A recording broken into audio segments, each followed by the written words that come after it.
Good evening to all of you. Sound please. It is 11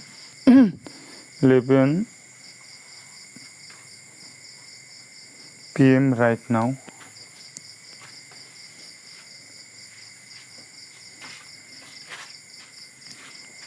मोनाबिलिनि 10 रिंगा 5 minute जाबाय. Night class इज गोइं अन. नैबे बिराद इम्पर्टेन्ट. बे माबे डिस्ट्रिक्टआव फैदोंमोन? माबायाव फैनायसो बियो आनजादाव फैनाय. कामरुप मेट्र'आव फैदोंमोन बियो 2023 मायथाइयाव. नाय मोजां बुजायनि आं. sin स्क्वायर इज इक्वल टु 16/25 जायोब्ला कसेनि मान दिन्थिनो. दा बोरै दिहुनगोन मोजां गोसो हो. जोंनो होखादों sin स्क्वायर इज इक्वल टु 16/25 जेरै दं ओरै ना. दा sin स्क्वायरनि बरगदैया sin 16 नि बरगदैया 4, 25 नि बरगदैया 5 ना. ओमफ्राय बिनि उनाव मा खालामबाय?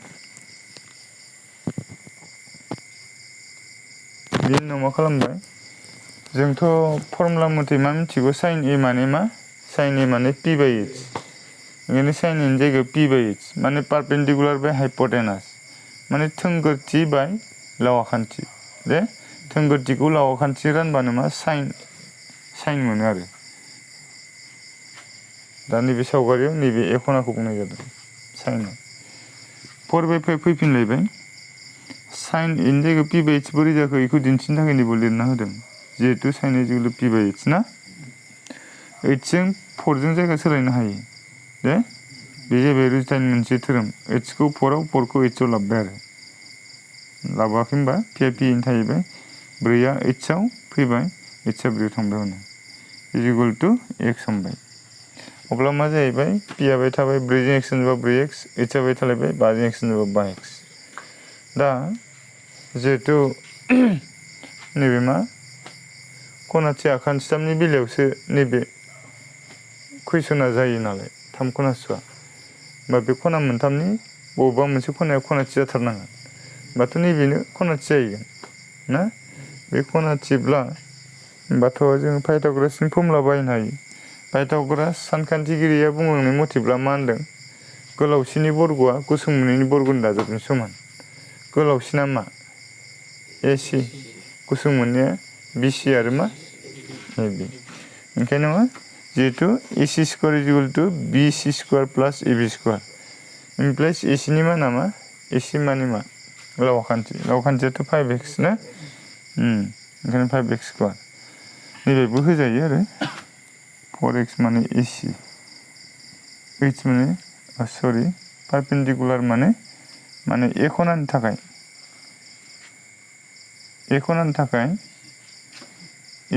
थाखाय थोंगोरा मा? BC नङा होमबा? पारपेन्डिकुलार माने BC आरो हाइपोटेनास मोनथाम आखान्थिनि गेजेराव गोलावसिना AC. बिदि होनो हायो. दा नैया मान हिसाबै AC नि जायगायाव मा? 5x square. AC नि माना नङा होमबा? AC माने मा? नैबे सावगारियाव नैबे लावाखान्थि गोलावसिनाथ' बे AC आनो नालाय.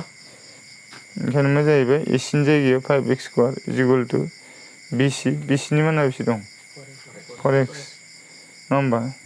स्क्वायर दं नालाय स्क्वायर, प्लास दं नालाय प्लास. AB माने मा? ए खनानि थाखाय B माने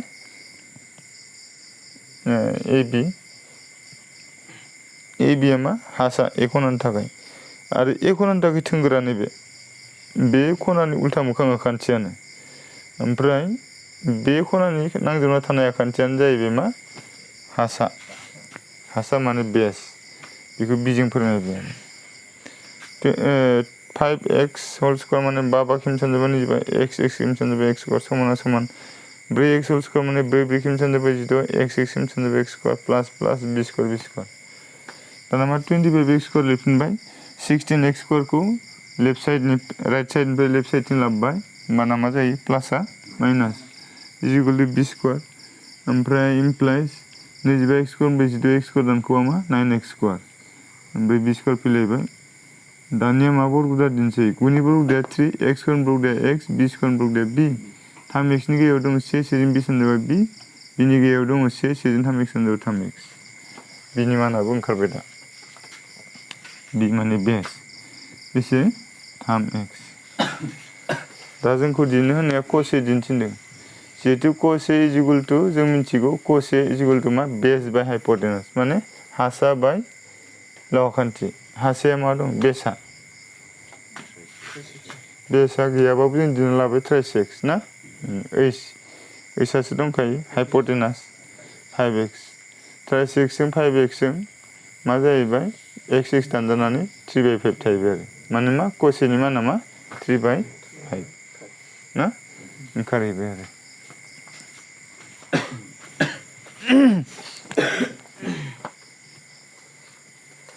बे जाहैबाय इम्परटेन्ट मोनसे कुइसन